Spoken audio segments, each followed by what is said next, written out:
בשיקגו. הרב מאיר שמעון מוסקוביץ', שליח חב"ד בשיקגו, איתנו. שלום, בוקר טוב לך, אדוני. שלום וברכה. ערב טוב, לילה טוב. נכון, אצלכם לילה טוב. תמונת מצב נכון לעכשיו, אנחנו יודעים שנרצחו 2 יהודים באירוע הזה בהיילנד פארק. כן, ודאי. כמה גם נפגעו. הם לא... they didn't release the names yet. אבל... אתה יכול לעבור לאנגלית אם יותר נוח לך.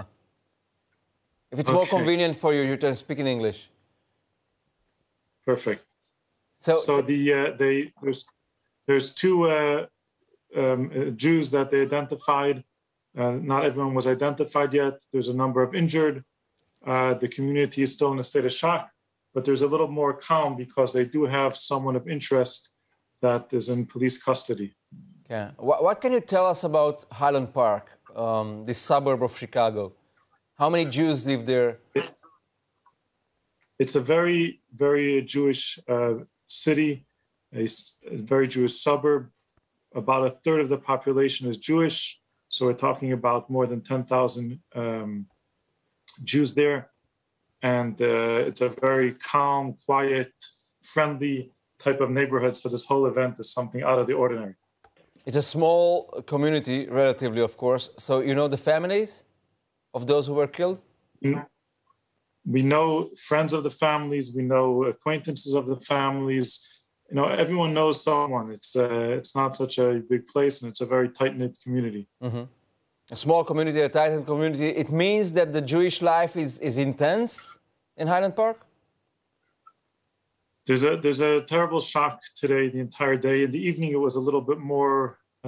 people relaxed. People went out of their houses for the first time once the police announced that they do have someone in custody. But till that point, people stayed at home. People were afraid, and it's pretty stressful. Yeah. Many people, I mean, anti-Semitism is on the rise in the United States in the past few years. Did you prepare, were any preparations to guard the Jewish community, perhaps the synagogue, the temple? Definitely. In the last number of years, and even in the last few months, we've increased the security at all the synagogues. A new protocol was instituted, doors are locked, and we're in touch with the local police department. It's definitely, we're more careful about this, we're more conscious of this.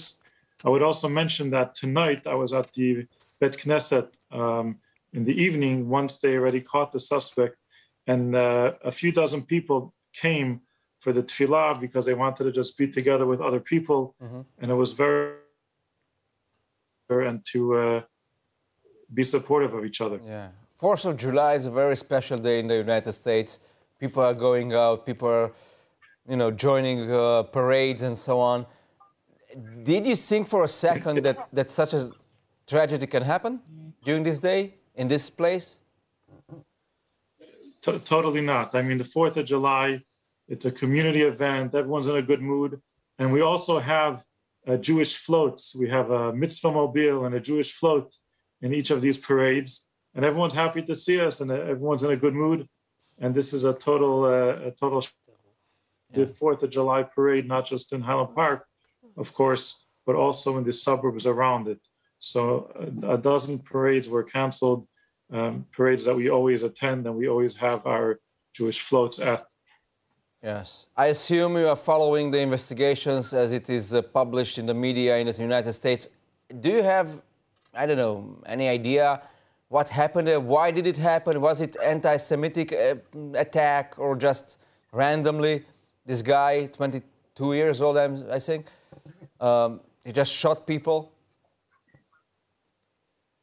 I mean, it's too soon to jump to conclusions. There's definitely a very Jewish neighborhood, a very Jewish area.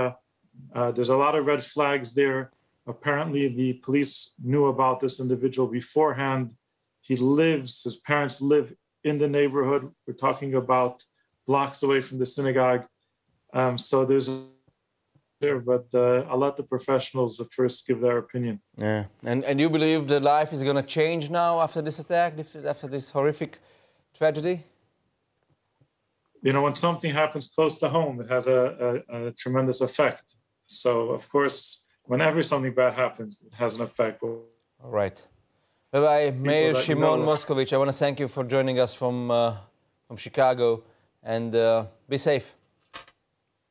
Thank you very much.